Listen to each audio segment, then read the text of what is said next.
साथियों, इस वीडियो में मैं डिस्कशन करने वाला हूँ एमएस एक्सेल के बारे में।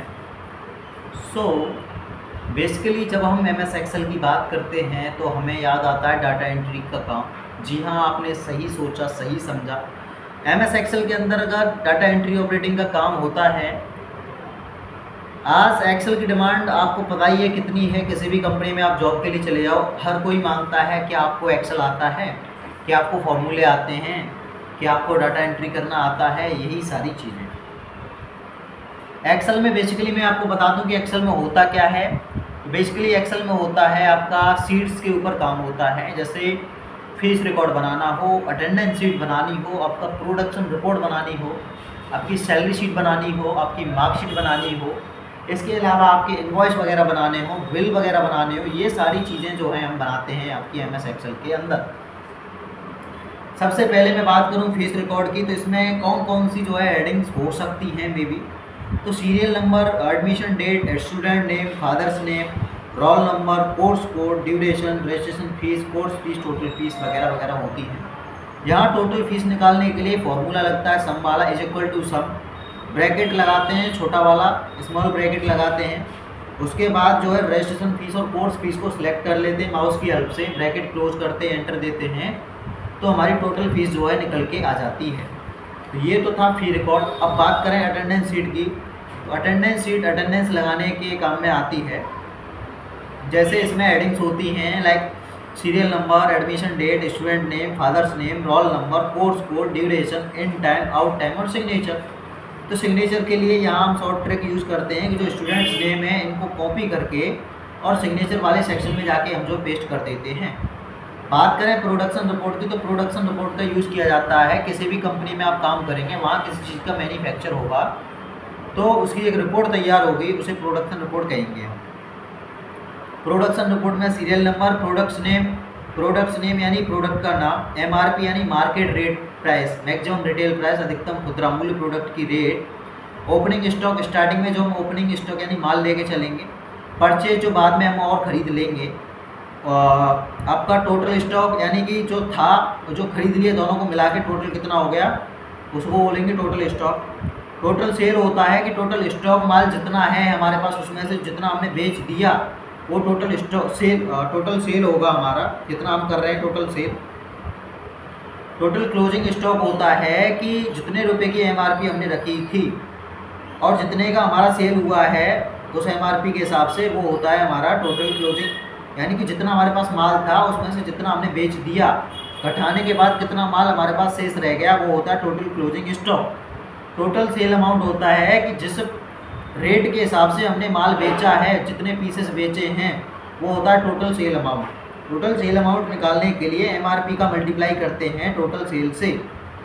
लास्ट में आता है total closing amount. Total closing amount होता है कि सेल आउट होने के बाद जो सामान बचा है वो कितने रुपए का बचा है, इसका निकालने के लिए MRP multiply by total closing से हम जो मल्टीप्लाई कर देते हैं तो हमारा ये निकल के आ जाता है टोटल क्लोजिंग स्टॉक से।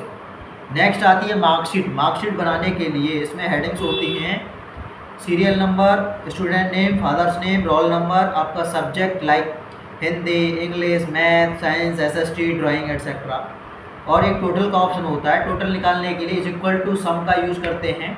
सारी सब्जेक्ट के मार्क्स सेलेक्ट करते हैं एक साथ और एंटर बटन दबाते हैं तो हमारा निकल के आ जाता है आपका टोटल पूरा। के बाद एक मैक्सिमम होता है। मैक्सिमम निकालने, मैक्सिमम मतलब अधिकतम मार्क्स के सब्जेक्ट में कितने हैं वो पता चलता है। Is equal to max, bracket start, range select करेंगे सारी सब्जेक्ट, ब्रैकेट क्लोज करेंगे, एंटर देंगे तो मैक्सिमम निकल के आ जाएगा। मिनिमम होता है कम से कम। लास्ट में ऑप्शन एक होता है एवरेज का। एवरेज से निकलती है हमारी परसेंटेज कि भाई हमारा एवरेज परसेंटेज कितना रहा। Is equal to average, bracket start करते हैं, रेंज सेलेक्ट करते हैं, ब्रैकेट क्लोज, सारी सब्जेक्ट को लेके एंटर देते हैं तो एवरेज निकल के आ जाता है। लास्ट में ऑप्शन होता है डिवीजन। डिवीजन यानी कि डिवीजन निकालनी हो हमें, इसमें भी फॉर्मूला होता है is equal to F average लगा के। तो इसमें 60 से ऊपर जो मार्क्स आते हैं फर्स्ट डिवीज़न बनती है, 45 से 60 के बीच में आपकी सेकंड डिवीज़न बनती है, 33 से 45 के बीच में सेकंड डिवीज़न बनती है, और 33 से 45 के बीच में आपकी थर्ड डिवीज़न बनती है। 33 से नीचे बंदा फेल हो जाता है, ठीक है। इसके बाद हम बात करें इसके रैप टेक्स्ट को सिलेक्ट करके सेल में सेट करना। मर्जिंग सेंटर से इस ऑप्शन के द्वारा हम रो एंड कॉलम के लाइन को मिटा सकते हैं। अब नंबर फॉर्मेटिंग, इस ऑप्शन के द्वारा हम डाटा को अलग अलग फॉर्मेट में बदल सकते हैं।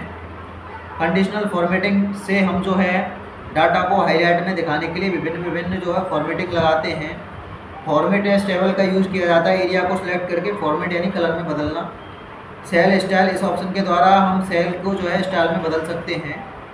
ठीक है। इंसर्ट सीट रोज, अपनी सीट में रो ला सकते हैं। इंसर्ट सीट कॉलम, सीट में कॉलम ला सकते हैं। इंसर्ट सीट, यहाँ से हम सीट ला सकते हैं। डिलीट ऑप्शन से हम जो है सीट रो कॉलम डिलीट कर सकते हैं। फॉर्मेट, इस ऑप्शन से हम सीट में फॉर्मेट कर सकते हैं। रो हाइट, यहाँ से हम रो की जो है हाइट बढ़ा सकते हैं। कॉलम विथ, कॉलम का साइज बढ़ा सकते हैं। हाइट रोज छुपा सकते हैं। रीनेम सीट, सीट का नाम चेंज करना हो। मूव और कॉपी सीट, सीट को मूव करना हो।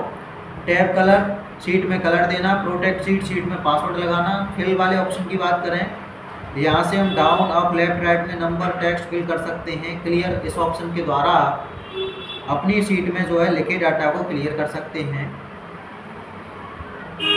ठीक है। इसके अलावा इसमें फ़िल्टर वगैरह लगा सकते हैं। फ़िल्टर ऑप्शन का यूज़ किया जाता है स्पेशल कोई चीज़ हमें देखनी हो।